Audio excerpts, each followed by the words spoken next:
Halo teman-teman, perkenalkan nama saya Dinar Marena Bestarina 70, NIM 878249593. Saya kuliah di UPBJJ UT Medan. Pada video kali ini saya ingin melakukan praktikum IPA, yaitu tentang pertumbuhan dan perkembangbiakan tumbuhan, struktur bunga kembang sepatu. Adapun alat dan bahan yang saya sediakan adalah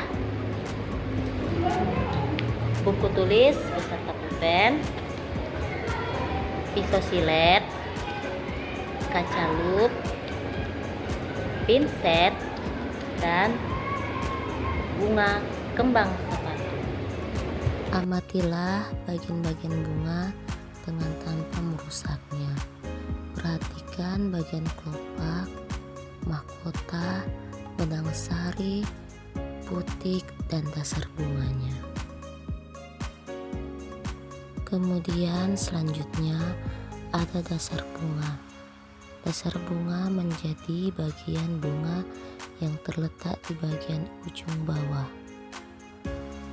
Dasar bunga merupakan tempat melekatnya mahkota atau komponen bunga lainnya.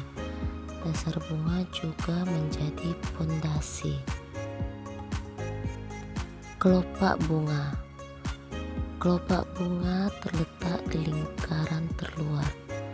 Fungsi kelopak bunga melindungi mahkota bunga saat masih kuncup atau belum mekar. Selanjutnya adalah mahkota bunga. Mahkota bunga adalah bagian bunga yang paling mencolok. Bentuk dari mahkota bunga ini seperti trompet. Fungsi mahkota bunga yaitu untuk memikat hewan serangga. Bagian mahkota bunga biasanya berwarna-warni dan terlihat indah. Selain itu, ukurannya mahkota bunga paling besar dibanding bagian lainnya. Mahkota bunga terletak di sebelah dalam kelopak bunga. Secara morfologi, mahkota bunga merupakan modifikasi daun dan juga berfungsi untuk melindungi organ reproduksi. Selanjutnya adalah benang sari. Benang sari ini berwarna kuning yang terdiri dari 74 buah benang sari. Fungsi dari benang sari adalah sebagai alat kelamin jantan atau dikenal sebagai tempat menghasilkan serbuk sari. Benang sari ini umumnya terdiri dari 3 bagian, yaitu tangkai sari, yaitu bagian benang sari yang membuat posisi kepala sari berada cukup tinggi dari bunga untuk membantu proses penyerbukan bunga. Kemudian yang kedua adalah kepala sari, yaitu bagian paling ujung dari tangkai sari dengan ruang-ruang untuk dapat menampung serbuk sari. Kemudian yang terakhir adalah serbuk sari, yaitu bagian-bagian sari yang terdiri dari sel-sel kelamin jantan yang digunakan saat proses penyerbukan. Selanjutnya adalah putik. Putik ini berwarna merah kehitaman. Fungsi putik adalah sebagai alat kelamin betina. Biasanya putik terletak di bagian tengah-tengah bunga. Putik mengandung sel telur yang berguna pada proses pertumbuhan. Putik terdiri dari 3 bagian, yaitu tangkai putik, yaitu bagian putik yang membuat posisi kepala putik berada cukup tinggi dari bunga untuk membantu proses penyerbukan bunga. Kemudian yang kedua, kepala putik, yaitu bagian putik yang paling ujung atau pucuk dari putik.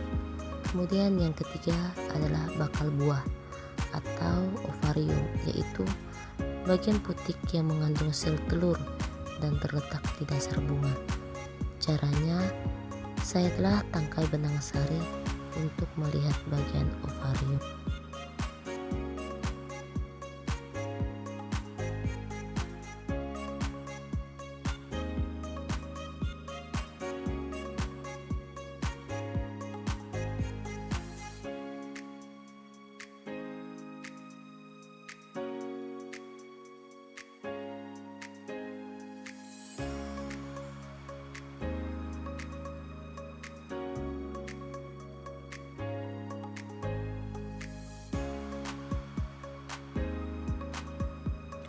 Bakal buah. Bakal buah atau disebut sebagai ovarium merupakan salah satu bagian-bagian bunga. Kemudian, bakal buah ini mengandung sel telur dan terletak di dasar bunga. Fungsi dari bakal buah adalah sebagai tempat terjadinya pembuahan, di mana terjadi peleburan antara gamet jantan dengan gamet betina, sehingga dimungkinkan terbentuknya bakal buah. Kesimpulan dari video pengamatan saya pada video kali ini adalah bunga sepatu merupakan kelompok bunga sempurna karena memiliki dua alat perkembangbiakan dalam satu bunga, yaitu putik dan benang sari. Teman-teman, sampai di sini ya video praktikum IPA saya, yaitu tentang perkembangbiakan pertumbuhan pada tumbuhan struktur bunga kembang sepatu. Semoga bermanfaat untuk kita semua. Terima kasih.